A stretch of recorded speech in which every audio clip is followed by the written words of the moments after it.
This talk is co-sponsored by the School of Art, Design and Creative Industries, as well as by the International Brotherhood of Electrical Workers, Local Union number 1523. Their generous donation came with a wave of public recognition for their gift, but it would be remiss to neglect to acknowledge them, particularly given some of the overarching themes of Valenzuela's exhibition, namely the power of collective or communal activity and the utmost importance in recognizing the humanity of the individual laborer. Beyond the scope of this exhibition, these are core themes that run throughout the artist's entire practice.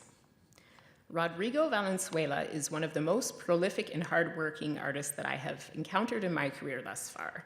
He's sort of like the James Brown of artists. Every time I talk to him, he is either leaving to go on a residency or to do an installation, or he's always in transit, and I think he has a minimum of no less than 3 projects on the go at one time. His multimedia practice, which is rooted in photography, includes elements of and references to sculpture, architecture, installation, urban planning, and performance. And it explores themes of immigration, displacement, class, labor, history, and ruin. His works, which often result from collaborative efforts with manual laborers and students, are notable for the ways in which they prod and subvert our understanding of work, workers, and the urban environment. Monumentalizing the overlooked elements of the everyday, Valenzuela's practice encourages us to seek new ways of engaging with our surroundings and each other. What is most impressive about this artist and his work is not solely the volume of work that he produces, nor the formal acumen that it exhibits, or the intellectual and conceptual rigor that each work is rooted in, nor his drive. It is the consistency of all of the aforementioned, coupled with the through line of empathy that makes his work compelling and demands that we as viewers raise our level of engagement around the critical issues that his work interrogates, particularly when we parse the relationship and crucial import of art in everyday life. Rodrigo Valenzuela was born in Santiago, Chile. He holds a degree in art history from the University of Chile, a BA in philosophy from Evergreen College, and an MFA from the University of Washington. Valenzuela's residencies include a core fellowship at the Museum of Fine Arts Houston, the Skowhegan residency in Skowhegan, Maine, the Bemis Center in Omaha, Nebraska, and the Center for Photography at Woodstock. His recent solo exhibitions include David Shelton Gallery in Houston, the Fyre Art Museum, Seattle, Museo de Arte Contemporaneo, Santiago, Envoy Enterprises, New York, and Upfor Gallery, Portland. The recipient of several awards, including an Artist Trust Innovator Award, his work is in the collections of the Fyre Art Museum, the Samuel Dorsky Museum of Art, the DuBont Collection, and Dimensional Fund Advisors. Please join me in welcoming Rodrigo Valenzuela.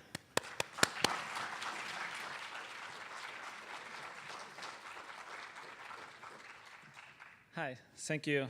Thank you, Sally, and thank you all the staff at Del Rush for having me, especially the local union for sponsoring.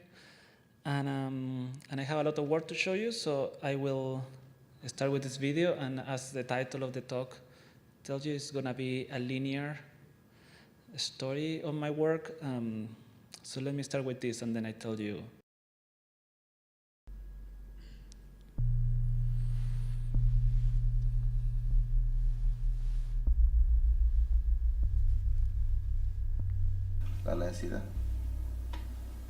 La necesidad fue algo muy rápido, que fue incluso un par de días. Por decir, un jueves estaba hablando con él y yo tenía que salir un sábado. Entonces fue así como... ¿Cuántos días tarda uno? Cuando uno llega a la frontera, ahí hay una especie como de hoteles, pero son casas de seguridad de los coyotes, donde reúnen a toda la gente que ellos van a pasar, que será un mínimo como de 80 personas o hasta 100 personas en un cuarto, más o menos, este espacio más o menos. Dejé a mis padres y todo eso. Saliendo uno ya no tiene que haber duda. Tuvimos que arreglar todo, comprar zapatos, comida. Crucé, yo intenté 2 veces, a la segunda vez pasé. La primera vez me agarraron la migra. Y pues ahí en San Isidro, al tratar de cruzar caminando a la frontera, ahí fue donde me agarró la migra, que me iban a hacer unas preguntas, pero esas preguntas fueron como 5 días en la cárcel, no nos daban de comer, nada, solo nos daban agua y pues no era suficiente para nosotros. 32, incluyendo a Coyote. Nos tiraron la comida, todo lo que traíamos en la mochila nos sacaron. Lo del trabajo, que no hay trabajo, no hay mucho. Veníamos, éramos 16, pero nos separamos y la migra agarró a otros y nosotros nos escapamos. Sí, corrimos porque ya nos venían siguiendo atrás y después el helicóptero nos seguía igual, pero como ya agarraron a los otros que se quedaron allá, estancados allá, pues allá se quedaron. Y fue donde ellos se detenieron agarrándolo a ellos, a nosotros dejaron. La noche en el desierto está totalmente oscuro. De momentos aparecía la luna y se veía claro el camino. Bueno, uno nunca sabe si regresar o no regresar. Caminamos como 3 noches, partes en bicicleta, partes caminando.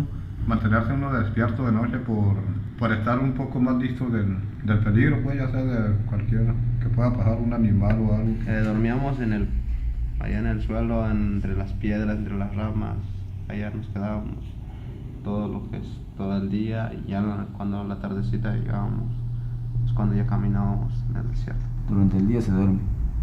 Lo más cabrón que pueda decir y contar uno es la sed. Y luego, bueno, uno nunca sabe si regresar o no regresar. Y me tuve que, todos traíamos nuestros garrafones de agua, pero ya como al segundo día, pues ya nos traíamos. Caminé 3 noches. 3 días. Y un día, todo el día. En el camino miras huesos, miras ropa tirada o cuerpos así que ya están, o tumbas. Muchas cruces. Y en una de esas correteadas que le da la migra, digamos, vamos a decir, a veces se desaparta uno de la manada. Que nos tuvimos que separar el grupo, bueno, por miedo. Nada más una muchacha se quedó en el camino, como que se desmayó. Y yo la vi, le palpé cómo se sacó los calcetines y todas las uñas de su pie estaban levantadas. Me da un poco de miedo, digo yo, estoy solo en este país, me llega a pasar algo y no tengo a nadie. Bueno, sí la dejaron pues, porque la verdad uno que más pudiera uno ayudar, o es ella o eres tú. Cuando cruzamos con el desierto, llegamos a la orilla de la carretera ya en Phoenix. El coyote que nos llevaba nos conectó con otro señor que nos trajo para California. Es que cuando uno llega aquí por primera vez, uno llega aquí a lo desconocido. Es que cuando uno llega aquí por primera vez, uno llega aquí a lo desconocido. So I made that piece in 2013, and it was, I did it I did it because I wanted to tell my story, but also I knew that my personal journey is not unique. So I came here when I was 21 or 22 in 2005, and at that time I didn't speak any English, and I have like $60 in my pocket. So I did a lot of day labor work, and I wait in Home Depot for work. So when I have a little bit of money and I was already going to school, getting my MFA, one of the first pieces, until then I haven't made that much work. I was studying philosophy, so I was more into reading and thinking about social issues. But one of the first pieces I wanted to make is trying to tell a story about my life, but through others, and that is the reason why the piece is the voice is disassociated. I didn't want to make a talking head. I didn't also wanted to make the story about one person because it's not a unique experience. So by building this shipping container in my studio, it could create this sense of non-place, and from there get that performance that I was wanted from the actors. The actors happened to be day laborers from Home Depot too. Some of them I knew from back in the days, and some others I was paying them by the hour as long as they wanted to talk to me.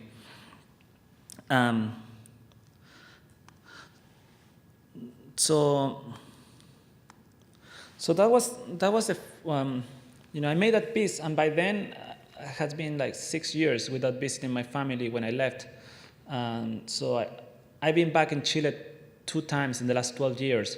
So and I didn't miss them too much. So I was, after I made that video, I'm talking to so many people that have that kind of emptiness inside them, trying to sacrifice their life to provide to their families.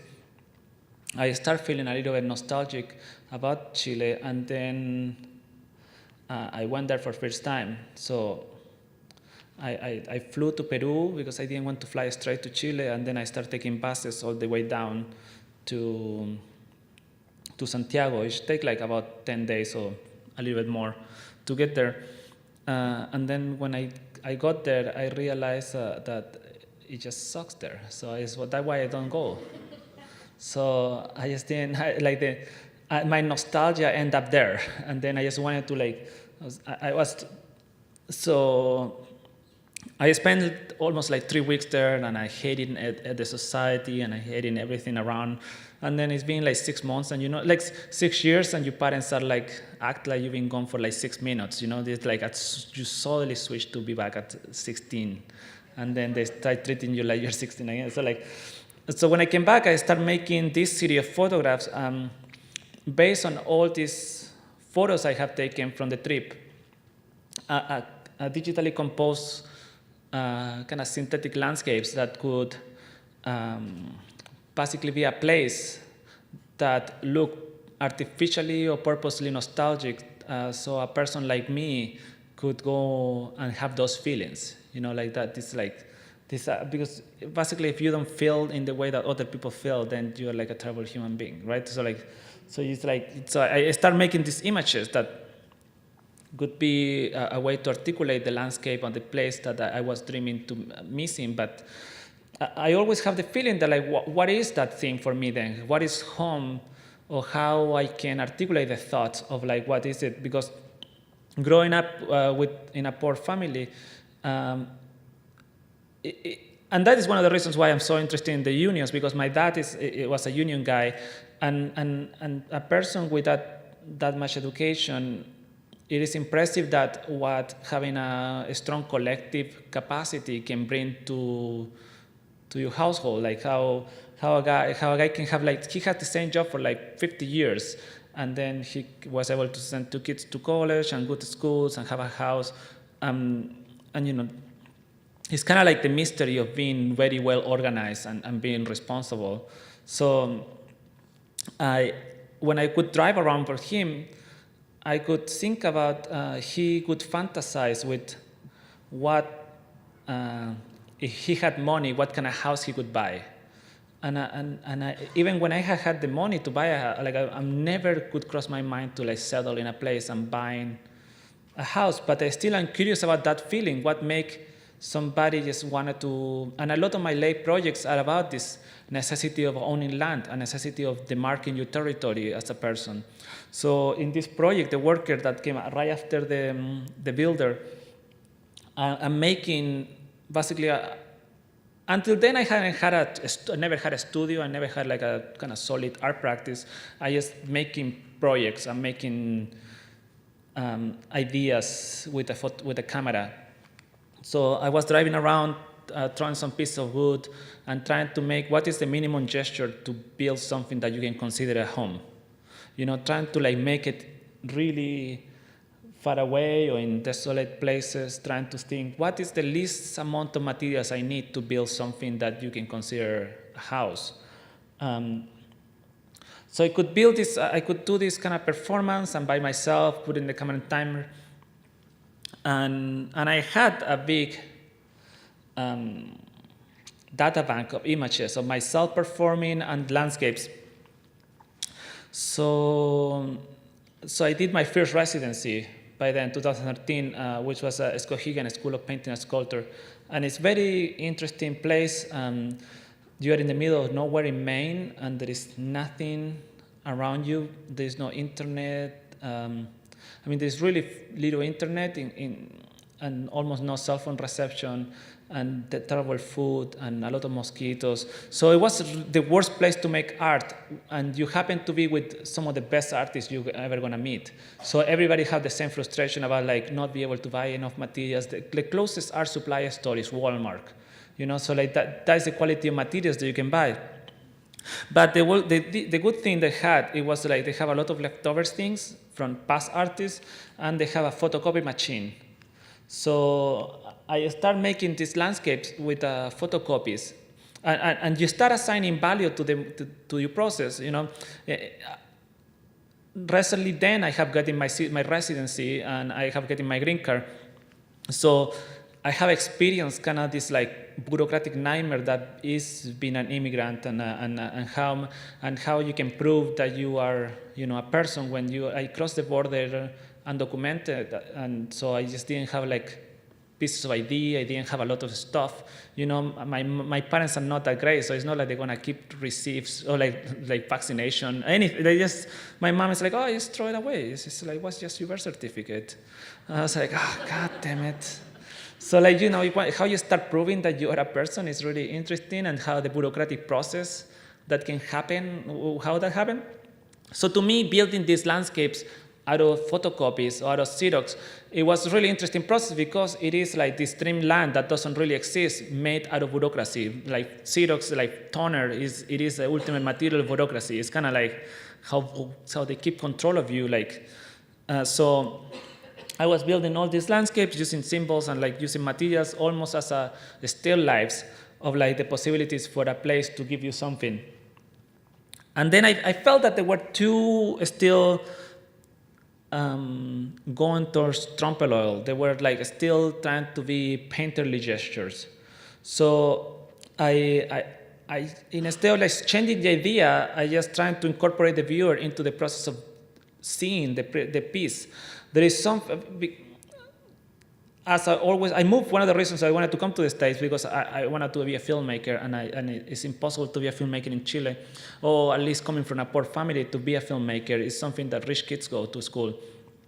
So I start zooming out of the process of making, and just letting people being part of it. And there is so much.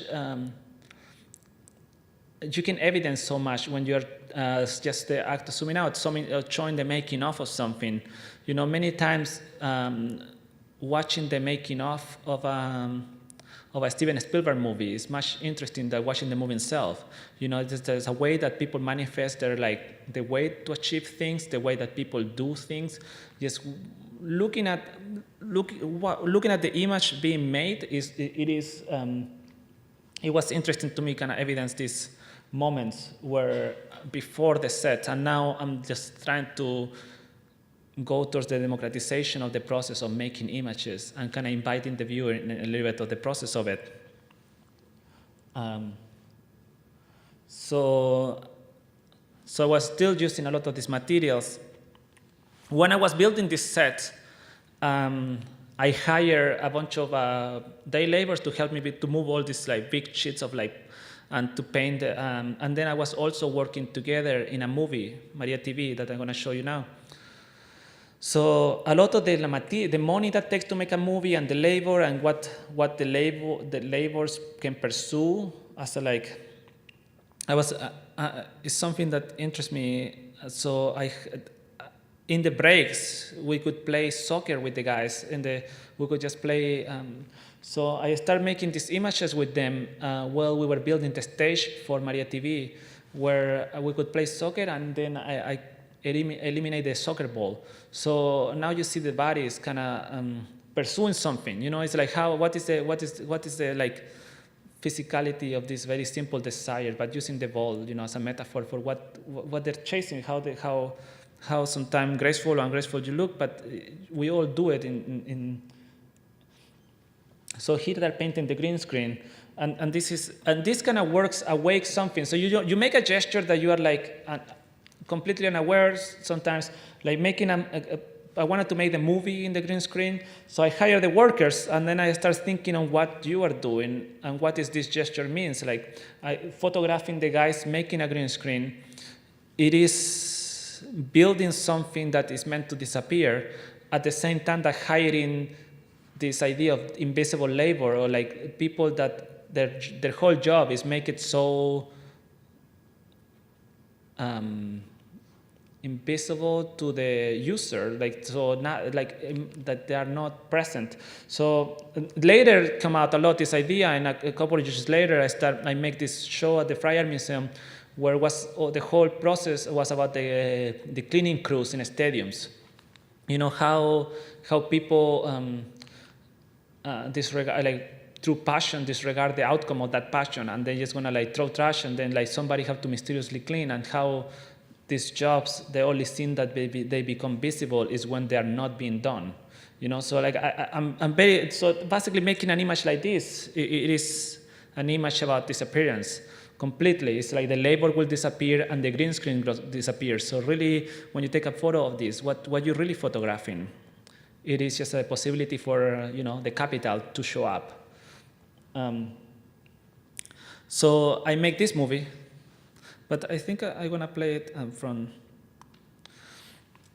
So those guys were making the set for this movie.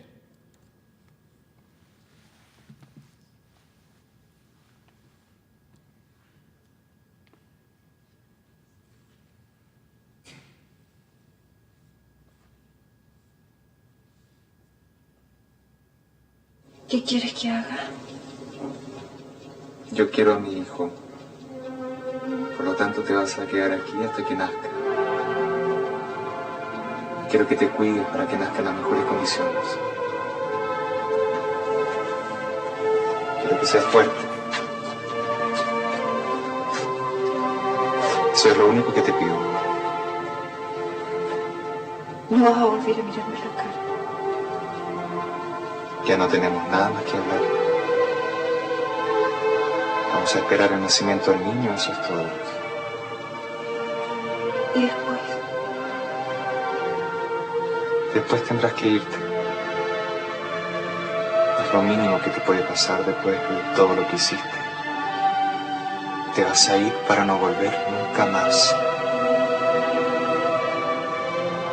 Y te olvidarás de ese niño para siempre.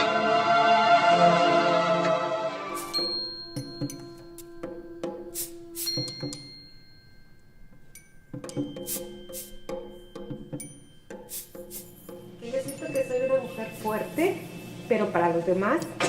Pero cuando se trata de protegerme a mí misma, siento que no lucho lo suficiente. Y siento que soy fuerte porque llegué a este país sin conocer a nadie. Y como muchas de ellas, me encontré con un país donde había mucho racismo, tanto en un trabajo como en la comunidad, como en la sociedad. Y supe salir adelante sin ayuda de nadie. Y por eso a veces veo atrás y veo que soy fuerte, porque todavía estoy aquí sin necesidad de que alguien tuvo que empujarme. Tuve 2 hijos y nunca tuve el apoyo como en nuestros países, de nuestros padres, de tener una madre, una amiga, alguien que me ayudara a saber cómo proteger a ese niño. Y yo veo ahorita a mis hijos grandes, uno que ya se graduó y uno que está en la high school, y me veo fuerte.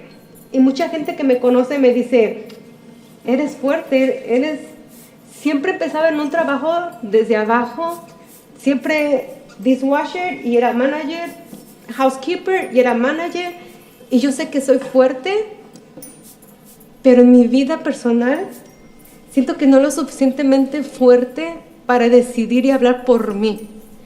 Y entonces quisiera tener ese poder de no tener miedo a mí misma, de cuando yo decida algo por mi vida, sea porque yo lo estoy decidiendo por mí y no por miedo a hacerle daño a los demás.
Yo me vine a los 17 años con $50 en mi bolsa y una maleta y sin papá, sin mamá, sin hermanas, sin nadie. Yo no sabía dónde iba a llegar exactamente, con quién iba a vivir.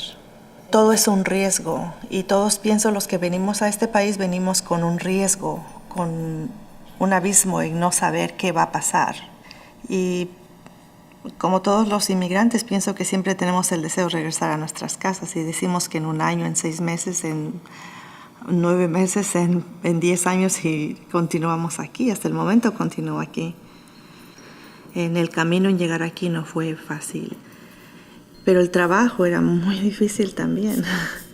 Estar trabajando 12, 10 horas al día, de nani, de campesina, en los restaurantes de comida rápida, y cada vez que limpiaba el baño o cada vez que recogía una cubeta de fresas, mis lágrimas se me salían y yo no me podía ver siguiendo haciendo ese trabajo por el resto de mi vida. Pero los temores eran simplemente transportar de un lugar a otro, de ir a las clínicas y buscar asistencia médica, de saber si iba a llegar a la casa o no.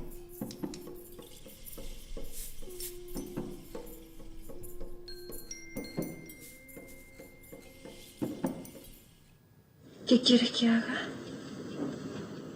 Yo quiero a mi hijo.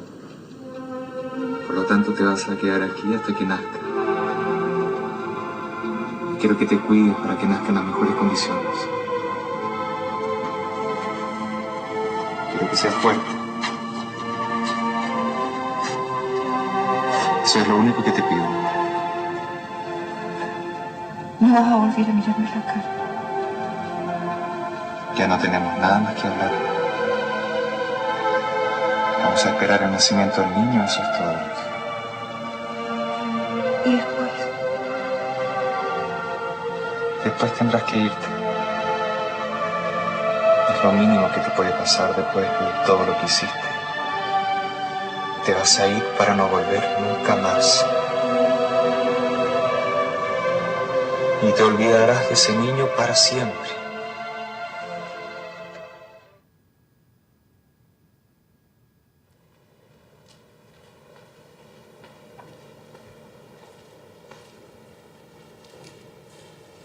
Otra vez. De nuevo. Otra vez, de nuevo, me mentiste.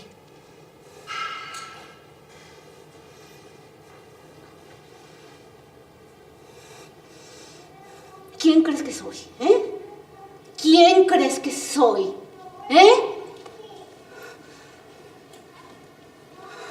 ¿Por qué te burlas? ¿Por qué te burlas? Es una burla. Es una burla. No es solo una mentira, es una burla.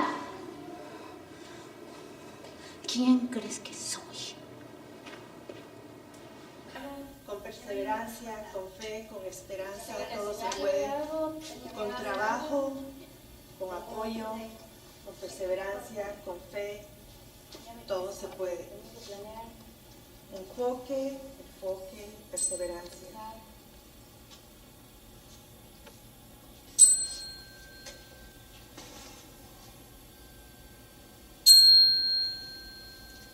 Con fe, con perseverancia, con fe, con esperanza, todo se puede. Con trabajo, con apoyo, con perseverancia, con fe, todo se puede. Enfoque, perseverancia.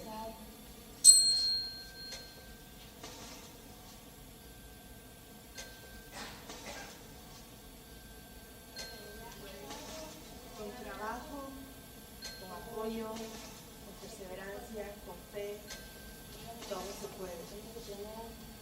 Enfoque, perseverancia.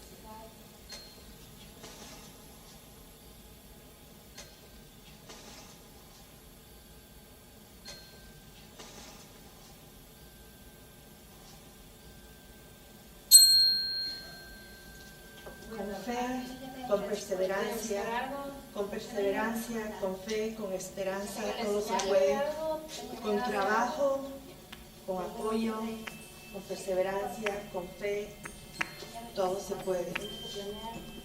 Enfoque, perseverancia.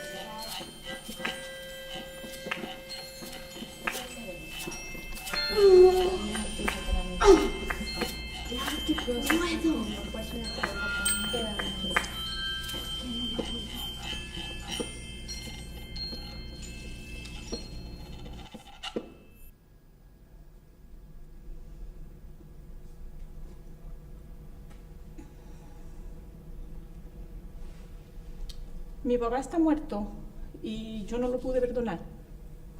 Y precisamente eso me hace sentir aún más como un extraño dentro de mi propia familia. Soy la única persona que decidió que la única forma de poder dormir sin tener pesadillas, cortar de raíz.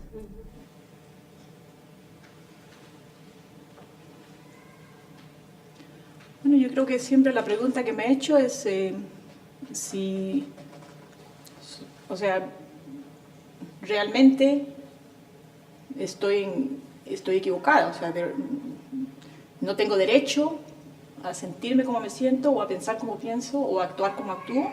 Se supone que yo tengo que seguir al clan y complacer al resto de la familia. ¿Y cuáles han sido tus respuestas?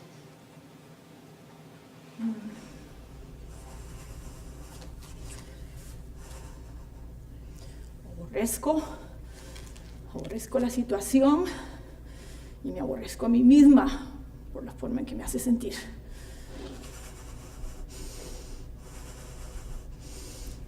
¿Cómo puede ser posible? No es justo. ¿Por qué?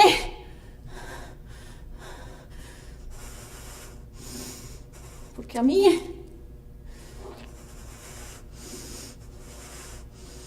odio, rencor y aborrezco esto, y me aborrezco yo y la situación.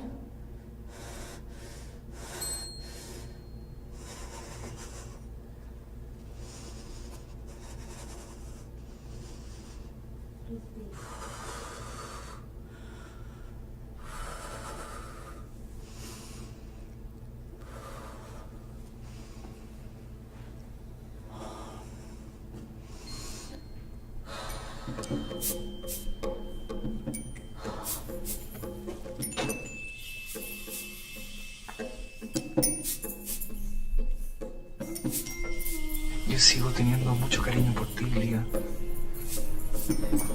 Y no me gustaría que me vieras por el resto de tu vida como a un enemigo. No, por supuesto que no. Yo nunca podría mirarte como un enemigo. Bueno, pero ¿por qué no cambiamos de tema? Todo eso ya murió. Ya pasó. Sí, tienes razón.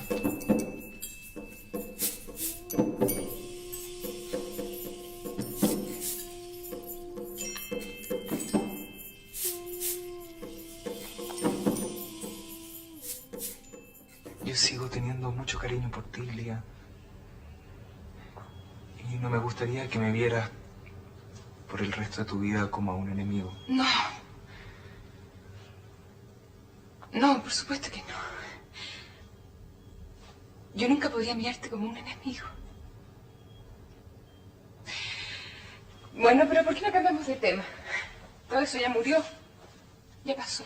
Sí, tienes razón. Yo me alegro mucho que todo haya salido bien entre ustedes.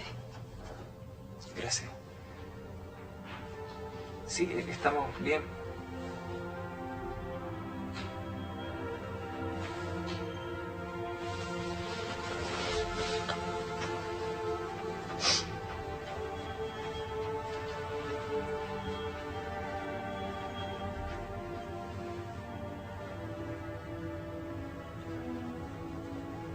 Bueno, me voy.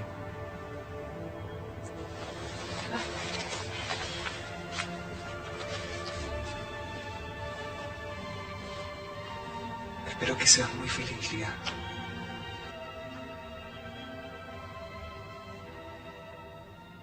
Estoy enojada porque me mentiste otra vez. De nuevo, te di una oportunidad y me mentiste otra vez. No puedo creer en ti más, porque de nuevo me vuelves a mentir, una y otra vez más. Por eso me siento enojada y decepcionada contigo. No creeré más en ti. No puedo hablar, no puedo decir nada. Estoy frustrada. Es injusto. Te odio. Te odio, te odio. ¿Por qué me mentiste? Lo único que te pedí fue la verdad. Una explicación que no sea falsa. Te odio. Estoy enojada, estoy molesta. Nadie me comprende.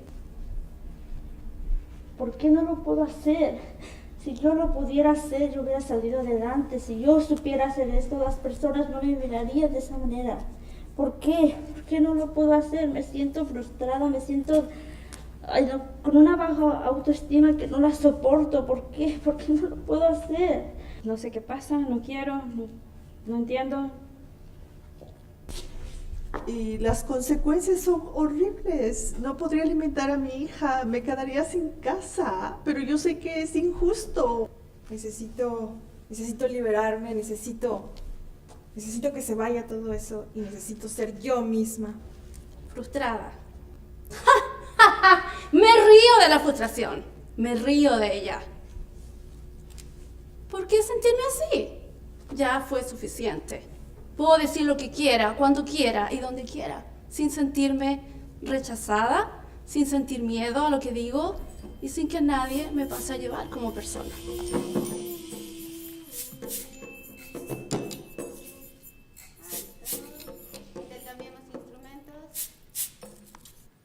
So, a lot of the work, as you see, and this one particularly, is trying to respond to what I feel it is the lack of,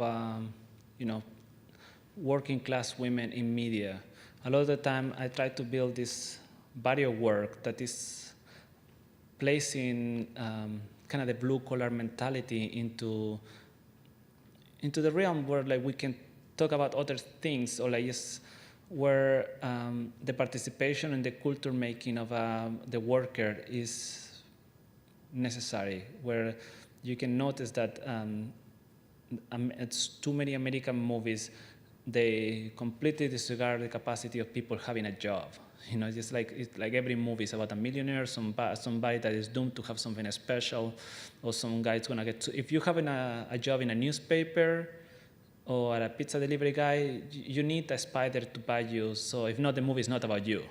You know, so like this capacity of like disregarding the worker as a member of society that media has, and mostly with what happened to working class women, it is pretty impressive.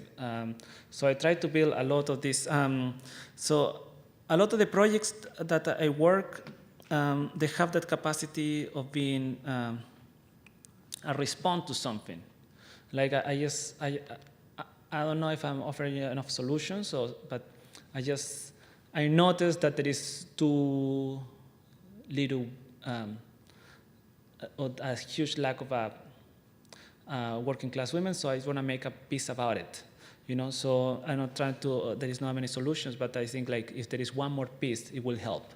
You know, so I think a lot about my environment and the things that I grew up in a household full of like working women. So like I can notice that when they turn the TV, they cannot see themselves, you know, and they are into that, but I don't think it's like all that healthy, because then people start acting like people on TV, and then if you don't recognize yourself as like one of the as a real person on the screen, something is going to start happening to society.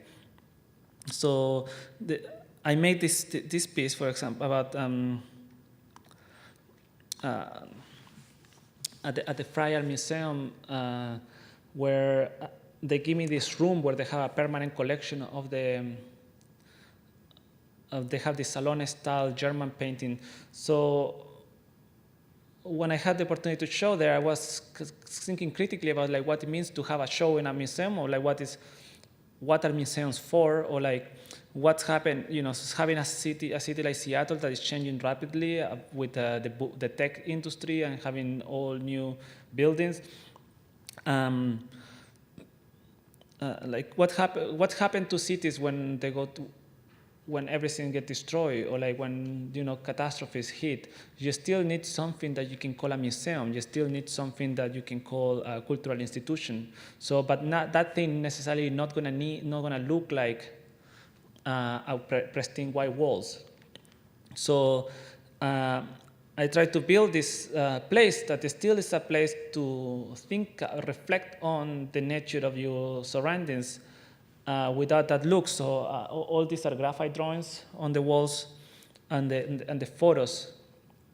The photos I made, they are in direct relation to also, I'm a photographer and I'm a video artist, but I feel by a lot of the things I think they're lacking.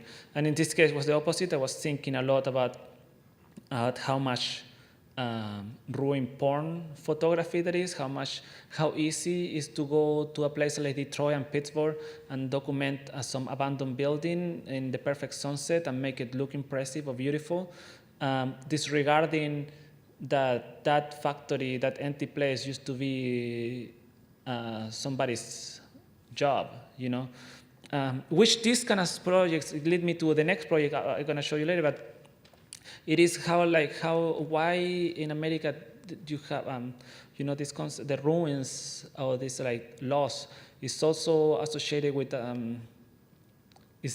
loss and with like economic decline, and never to be learned from. Like you just abandon those cities and then you move the capital centers somewhere else.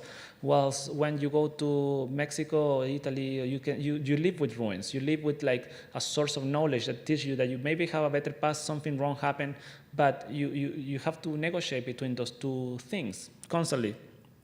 So I built this series of photographs without trying to go to the place where catastrophe or where like ruins have happened.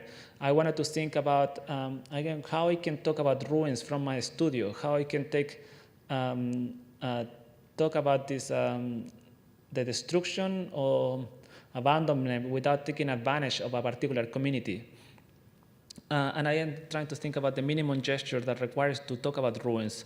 I use a lot of materials from Home Depot, and from, if this resolution was better, you could see that there is like, the tags from materials, foam and white paint and chalk and different materials that I was trying to search for this idea of a ruin-like without going to these places.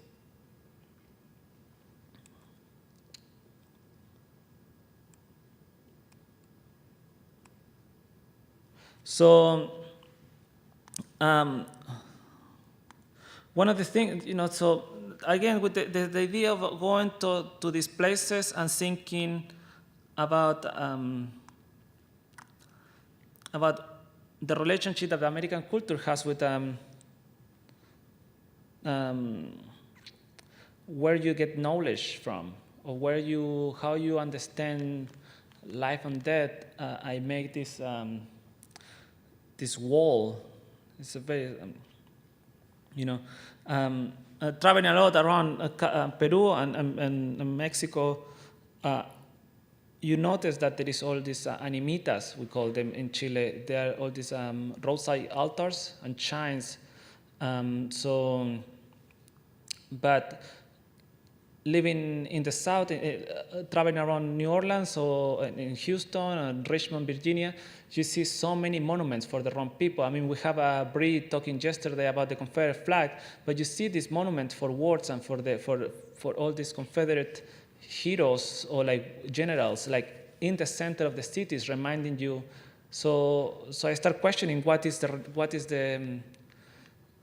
you have to do to belong to the public consciousness? Why there is this why you can glorify the war veterans or the generals, but you never have like for the fallen ones or for the people that die in it. And those so I started making this this piece of monument, like inside the gallery, a mix between what can be registered as a monument and a between and this like shrine, an altar from that could be part of South America.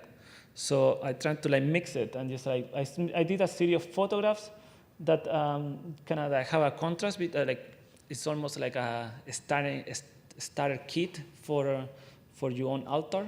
So I make different configurations to altars that the photographs have, you know. So all these photographs have are different possibilities for the materials to. There is the shine in a different installation. This is the previous one was at my gallery in LA, Klowden Mann Gallery, and this is at David Shelton in Houston.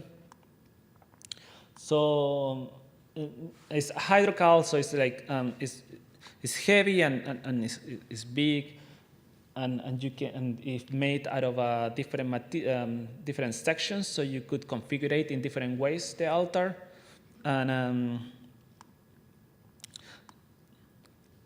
Yeah, well, it's just gonna take long, but I have all these versions of altars and materials in it. So again, I keep thinking about what is missing and why I don't see it around, and trying to build from there.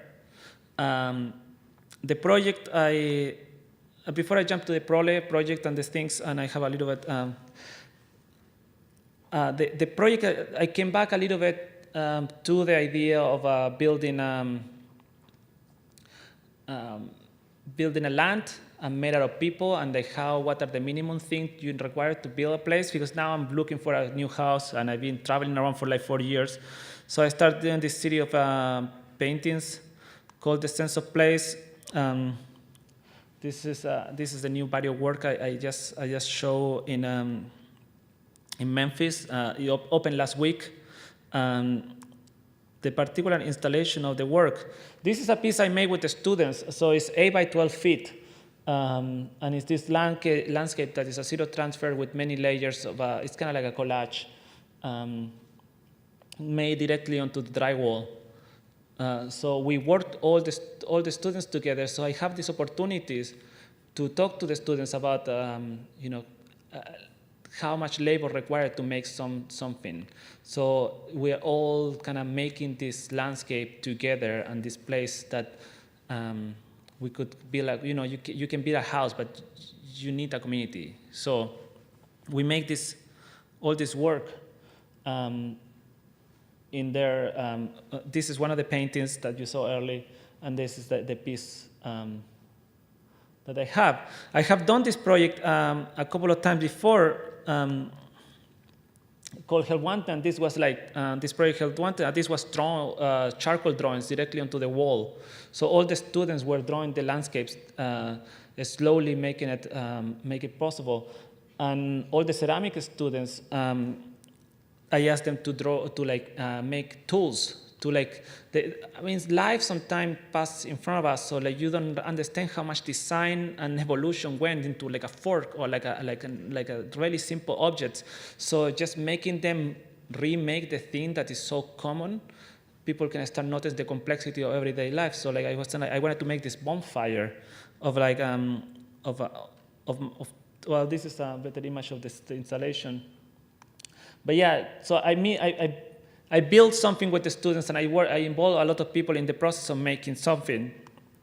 So the first time I show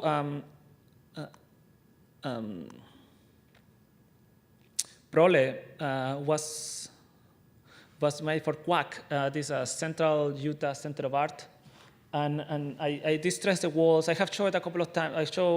I did part of these walls. Part of the pieces here, you can see that, as you saw earlier, the light bulbs are there, and they are the only source of light in the place. And the whole idea of like having these images having the word, so all the flags are based on labor union symbols. By taking away the letters from the flags, from the symbols. The flags start looking like a sports teams or military symbols. And you notice that like what used to be common for my parents, my parents' generation, to be part of a union and find kind of like an empowerment network in that way, all that, because all our generation is like trying to be a freelance or not trying to have a job. I mean, our generation is the only one that celebrate when we get fired or when we quit. You know, like it's the only time that your parents are like, what are you gonna do now? And it's like, my friends are gonna throw me a party. That is it's the only time you can see that how is our relationship with labor and like how much you think you're like entitled to have a job, but also not the discipline to be on it for like 50 years. It is crazy for any of us here, like thinking about doing the same thing for like 40 years straight. But there is something about having discomfort. At least I see it with my parents that is really interesting, and I'm curious about figure out what it means to me. And the only similar thing that you can notice now, it is being a fan of a team and being like in war for 12 years. You know, like probably some of you guys were born during the like how all your life USA have been in Iraq. You know, like so, like that is what is that is a strength in some way. Like, and then you like look at the labor unions are being disrupted by a lot of Kansas or like Wisconsin is eliminating all collective bargaining rights from the teachers. You know, like it's like the first time you like understand how like the first source of knowledge identity you get in school, and like all the teachers are being taken away from any power or any capacity to like actually like provide you a good education and comfort. I mean, if somebody doesn't have the job security, will not be happy in the place where they see you every single day. So you're gonna like grow up with a stressed person the whole time. So like, you know, having the relationship with the work and that's why the images or the flags are distressed and they are like erased and they're fading in the same way that I feel like a relationship with labor is fading, or the relationship with like building very true empowering network is fading. In this film, you know, there is not even movies about workers, as I was mentioning earlier. There is like none of the guys that you look at in the movies have a job. They seem to like just be like either super rich or just being in love. That is their job, being in love. Like just have like a girlfriend. That is the whole job that they have in the movie. So yeah, making this piece about you know, these are archival footage, archival images from Cesar Chavez time. And these are the old logos. So I'm still working with the subject, and as you see, like all the shows I show you, they are subject by subject. I try to tackle a problem, and I just understand it, and then just move on. And it may be successful or not, but it's visual art is the way I think, you know. So like I just wanna offer some thoughts, and luckily some people give me some money to make those thoughts. So I just want to show you, and I'm past a little bit, but this is a 5-minute movie that I just made in base of the labor unions, and then I'm gonna be gone.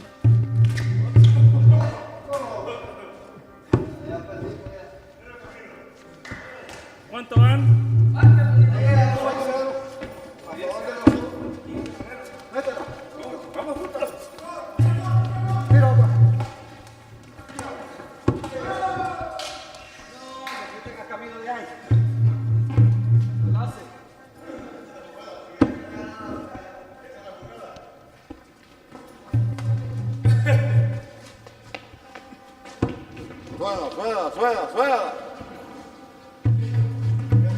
Suena.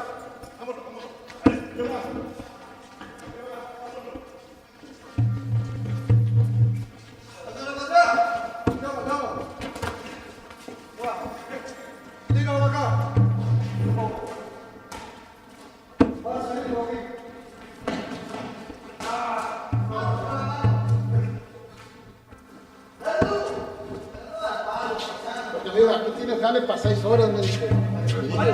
No, yo quiero estar haciendo 6 horas aquí trabajando, se lo voy a aventar en menos. Lo hice en 4 horas de trabajo, pero ya no me pagó a 6, me pagó a 9, porque le hizo un jale rápido y bien. Nomás él me estaba como calando, ¿me entiendes? Y me dijo, ¿tú me quieres trabajar? Sí. Pero también le voy a decir, no hay paro, hay patrones que son paros, son buena gente. Porque mira, yo he visto con mis ojos, estos ojos que se vayan a la tierra, patrones, mira, yo he visto patrones hasta traerle cerveza a la gente para que tome trabajo. Oye, es pano, cerveza y todo. ¿Tienes cerveza? A mí me han dicho que no cerveza, no, yo no tomo. Mira, ahí hay refresco, ahí hay esto, ahí hay tacos, aquí hay de todo, los trabajadores. Y son latinos, y son patrones latinos.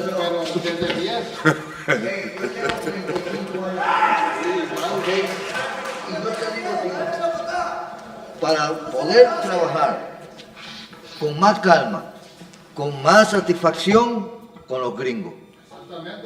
¿Entiendes? Con el gringo, si tú le demuestras a él que tú tienes valores y que tú eres un trabajador, ellos te pagan a ti bien y no te hacen trampa.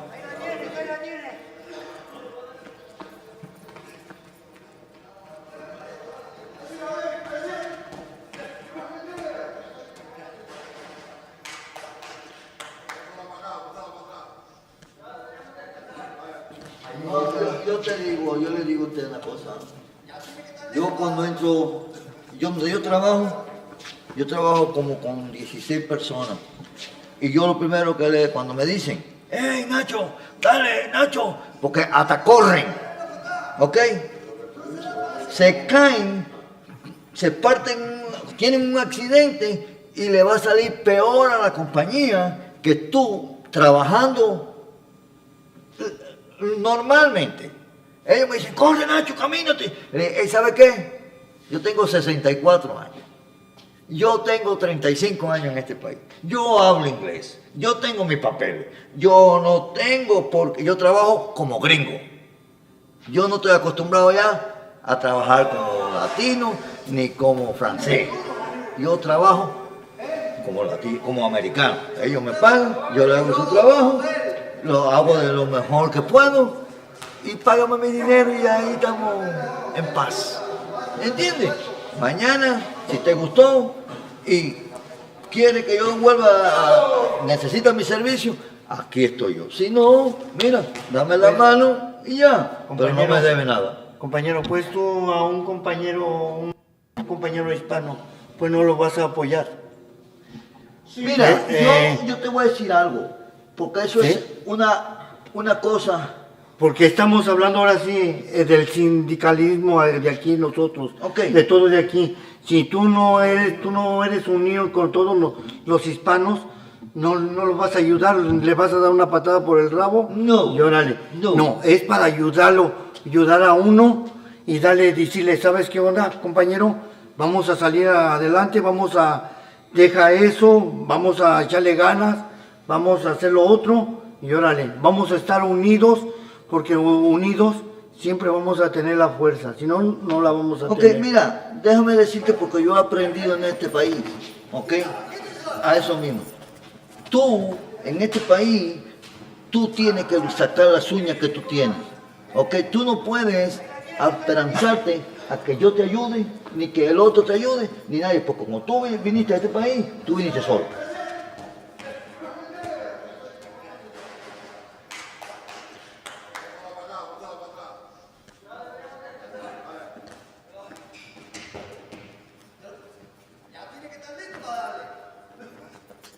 Ok, lo que estamos tratando aquí es un sindicato, ¿sí? No estamos hablando de otras cosas. Estamos hablando de la unión. Okay, si no estamos en la unión. Por eso mismo estamos como estamos, porque no podemos tener unión. Y aparentemente tú, por lo que has dicho, tú no apoyarías la unión. Tú no apoyarías, no apoyarías la unión. Yo no apoyo la mamadera, que eso no estoy de acuerdo. No, pero él mismo lo dice. Yo trabajo como un americano. Y yo vine solo aquí. Él está hablando de manera individual y egoísta. Está hablando de manera individual y egoísta. Lo cual se deduce que él no podría, sería difícil para él trabajar en unión con los demás latinos y organizarse. Oye, si yo veo ya sea en forma de sindicato o en cualquier otro tipo de organismo político que nos ayudara a todos, que nos beneficiara. Está hablando de una manera egoísta. Empiece a darse. El problema es que todo el mundo puede ser doctor, ni todo el mundo puede ser ingeniero, ni todo el mundo puede ser carpintero, ni todo el mundo puede ejercer una profesión y coger un mastercard. Nadie nace así, hay que aprender. Todo el mundo no puede ser lo mismo. Entonces, ¿por qué tú me vas a explotar a mí? Porque no sé hacer nada. Y así vamos a aprender todo de todos. Si no, aquí, ahora sí que nosotros hispanos, si no tenemos la unión, valemos sombrillas, ¿sí?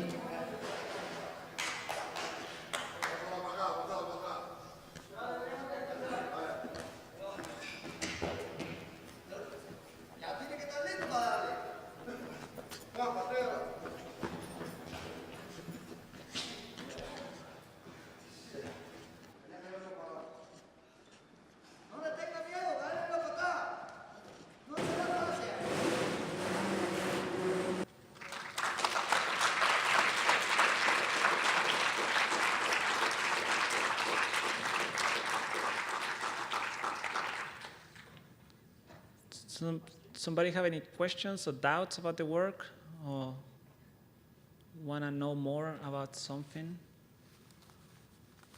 That is great. Yeah.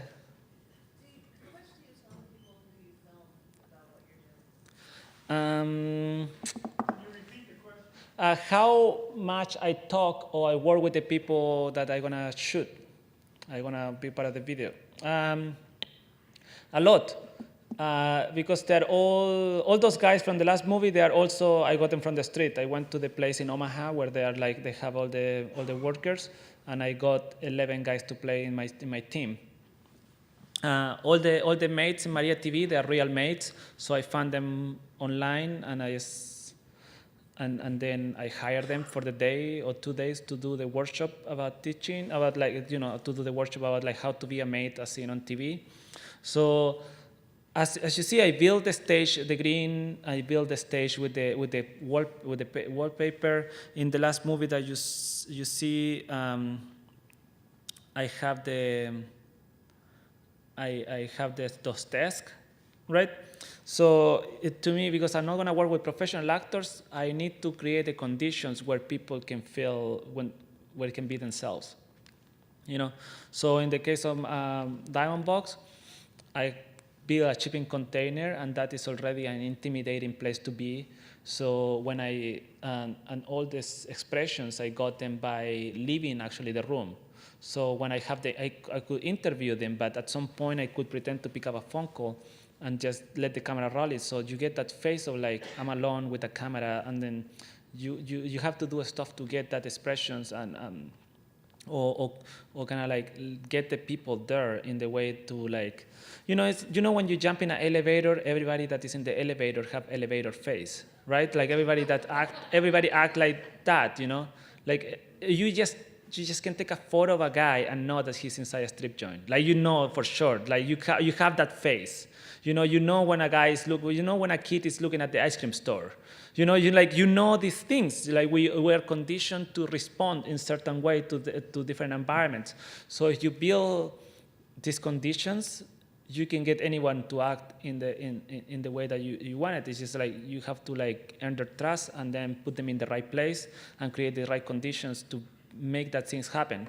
So I think I'm pretty good at that, because I tell them first where I come from, what kind of ideas I have, and not just ask them to do something. I build the situations with them, where in Maria TV I was the only guy working, and I have an audio person and I have some female assistants, and I have an acting coach that was a woman. So I was the only guy, and the way the camera is so far away.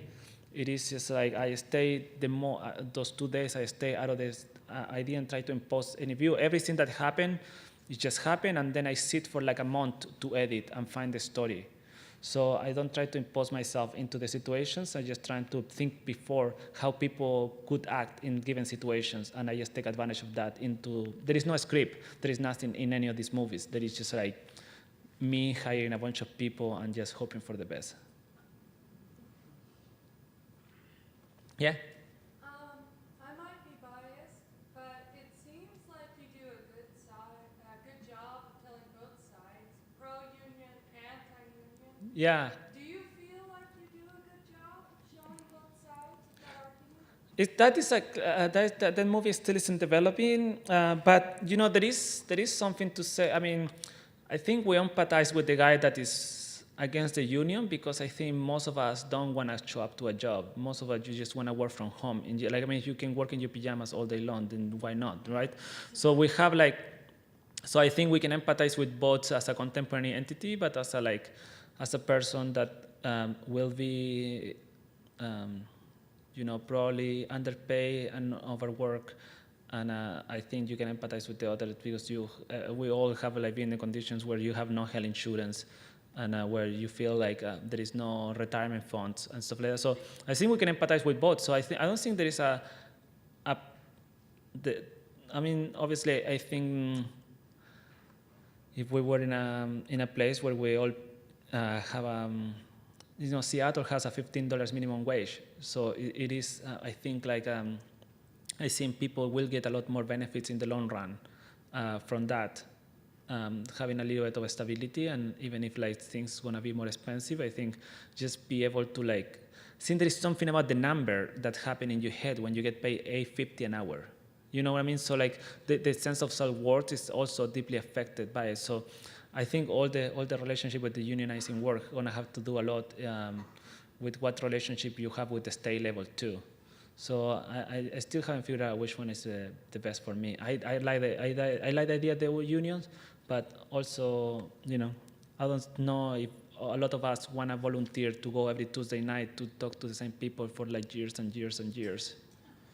So I think things are I think we have to figure out the way to not treat labor unions as insurance companies, but also, that is the thing with America. Historically, union organizers have abused of their power too. So it didn't work in the same way that it worked in Europe.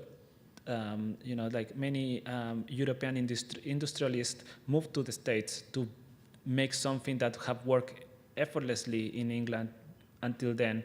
And then the same structure got completely destroyed here because the set of values are different. The idea of this promise of being be able to make it by yourself and being and have so many movies reinforcing every time and so many storytellings about reinforcing this idea of the American dream.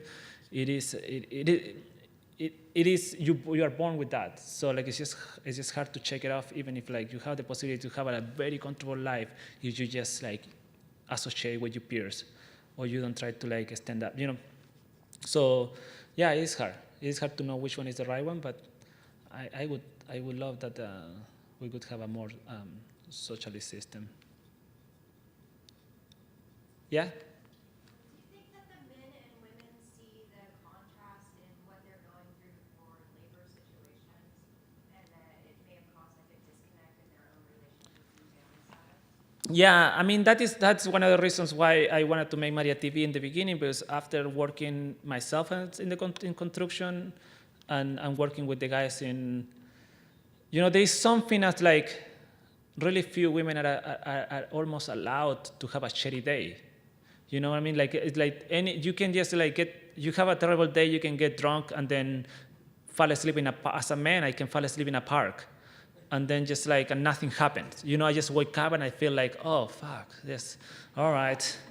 Now I gotta go back home. But as a woman, you cannot afford to do those things. So the amount of shitty days that you can have are also a lot less.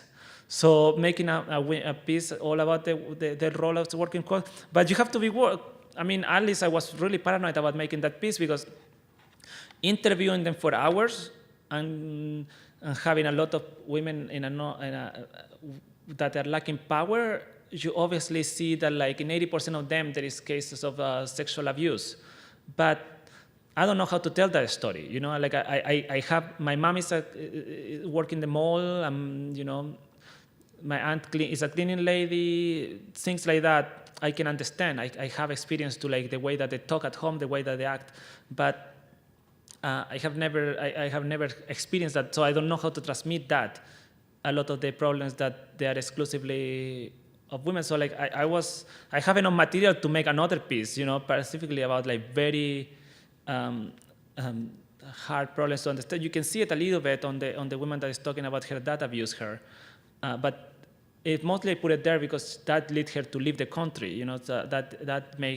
So everybody that comes here has their own problems at home too, and you have to live with that thing because you work 14 hours away. So there is something about like I'm interested in the idea that like the mailman. My dad is a mailman, and that mailman doesn't get depressed. It's like the mailman doesn't get to be sad.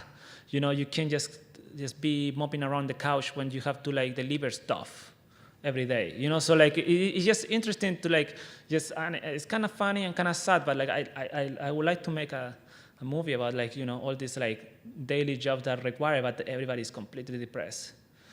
And it could be like a thing that happened, everybody, like every dude that is like every pizza guy is I just want to kill myself. I just want to fucking kill myself. And we say it as a joke, but it's just like, and if you're like a 40 years old man with and all your peers are like, because economic distrust have made you take a job that like often is by 18 years old kids, then you probably are like every day are thinking, what the fuck? So I think that could be funny. I mean, as a thing to do and to reflect on.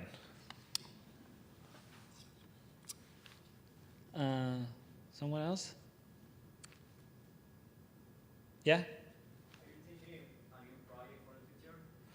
Yeah, I'm making a project. I have a lot of projects. I have a project with the Vanderbilt University in Nashville, and then another at Southern Methodist University next month. But in between this and now, I'm just getting ready for a show in Vienna, in Austria. So I'm gonna be there for like a month. I'm gonna be there for a couple of weeks, and then I have to fly back to do the project in Dallas, and then fly back there for a talk. So I keep myself pretty busy, and the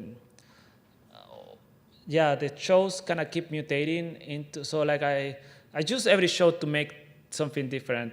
And a lot of the time, that's why I drive myself everywhere, so I can have like, the project I did in Memphis right now, I show up with nothing,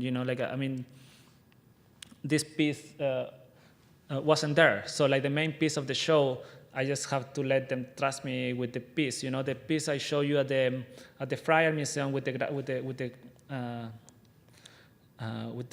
the drawings on the wall and the scaffolding, I also showed up 2 days before the museum showed, and I was like, and I just required people to trust me. I have between working in construction for like more than 10 years, and then also being really good at finding excuses to make things. I think I can figure it out. I can figure out stuff, but I really trust my improvisational skills. So but it's just hard to get people to trust you sometimes. So yeah, in these 2 cases, the 2 institutions are going to work, that they're schools. So, and because there is no economic pressure, and they have a given budget, it's not that much, but they just give you some money, and then I do the best I can with the students, so I can blame them in the students if it comes out shitty.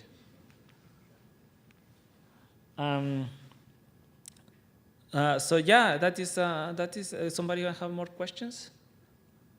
No more? The new series that you made when you had in Memphis. Yeah? I'm really intrigued by the images because I can't tell if it's a photograph or a painting or a drawing. I'd like to know a little bit more about that process or how you decided to put it. Yeah, I kind of call it paintings, but they're not really paintings. There are Xerox transfers. So I make them. It's an interesting exercise for me to make them because I come about it, I think, the same way that like planning for a household, or like in the same way I was throwing the pieces of wood in the air. I look at the blank canvas and then I make geometric shapes that could demark some walkways, some windows, some place I would like to have in my house. And then I transfer the image on top, a landscaping photo that I have taken or have digitally constructed. And then having the landscape plus the original desire, I start responding to it. So I have to wait a lot. There is no, I never plan any, I went to 3 degrees and I never took a note. So I just show up for the test and I just wing it. So I mean, it probably is bad to say, but it's like the grades are so unnecessary. Like I went to Evergreen, so we didn't have any grades there. So it's a really hippie college. There is no grades, and then in grad school, not so matter the grades. So I was pretty lucky that I was in these situations where I could just I always pay attention in class, and then I just improvise the rest. So in the same case, I pay attention to the details, I pay attention to the transfer of the image, and then I improvise and I draw with chalk, so the marking, that the chalk lines that you buy in Home Depot. So I make pieces everywhere, and then also you have very little control. So there is no talent in these paintings. There is no gestures into making it, So there is a lot of tape. There is a lot of and there is a lot of mark making, and that is a very new one too. And adding some color to it, but yeah, this I made them last couple of weeks ago. Whenever I have 5 of them in my truck, so that I just transfer the paper, but I haven't removed the paper. So whenever I have the chance to get some water and I just want to remove. I work slowly in a lot of them, but I mean, I try to work every week on some of them, even if I've been traveling for a couple of weeks already. So yeah, these pieces, they are Xerox transfer with a lot of layers of painted before and after, and kind of responding to the drawing as an ongoing structure.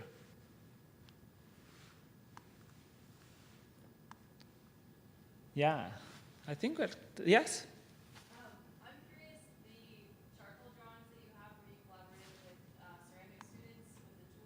Yeah.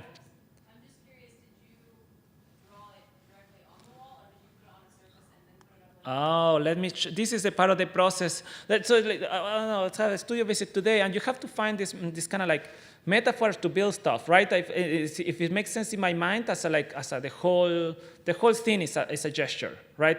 Not just the final process. So early, when I have the students doing the transfer in Memphis, it's everybody's drawing the paper. You have 80 people just working on it. In this case, it is this. So I project an image, and then I have the students tracing it. So everybody's looking at the same thing, and something so simple as trying to trace an image. Then you start noticing that, one guy that thinks is a rapper is doing it more like a graffiti style. The person that thinks is really painterly, good at drawing, is doing it more accurately. And so then you turn the lights on, and then you realize that all these 15 people are making 15 different drawings, and it look like shit. So then you have to use that thing to teach them about kind of empathy and looking at your peers and trying to find a common goal. It's just gonna be one day. It's one project. You don't need to become. Nobody asks you when it comes to social. There's a fear about socialism in this country. Nobody asks you to be the same person. Somebody just asks you to in this part of your life, is find a way to understanding that other people have different needs, and then you try to find a way that you can connect with that to those needs. So turning the lights on and making them realize that everybody's drawing is gonna look bad if you keep going in this way. So then everybody start finding the way into talking and being okay, let's all do it with the finger. So let's put a lot of charcoal on it and then just draw it with the finger. So everybody have the same gesture now. So yeah, everybody keep drawing and drawing and drawing, and then the whole thing end up. So while I was conducting this interview, I went to Goodwill and I bought white shirts for everybody, and then I interviewed them all about and because it's a community college, and I think community college is really interesting because usually are for returning students, people that already been part of the workforce. So I assumed that what unified them all, it was that everybody had a shitty job. So the whole piece was about like having all these voices talking about their experience having a shitty job. And also, well, everybody assumed that like we have that relationship with work that like if it's good or you enjoy it, you shouldn't get paid to do it, right? So like if you're enjoying it too much, you should get paid less, you know. So like so having this.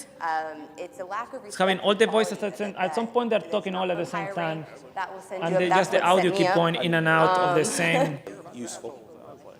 I did that job for 2.5 years. You know, so they're all talking at the same time. It's just like the volume keeps moving from one head to the other. So there were about 8 portraits in the wall, and that kind of like they were the audio part of the about 10 feet.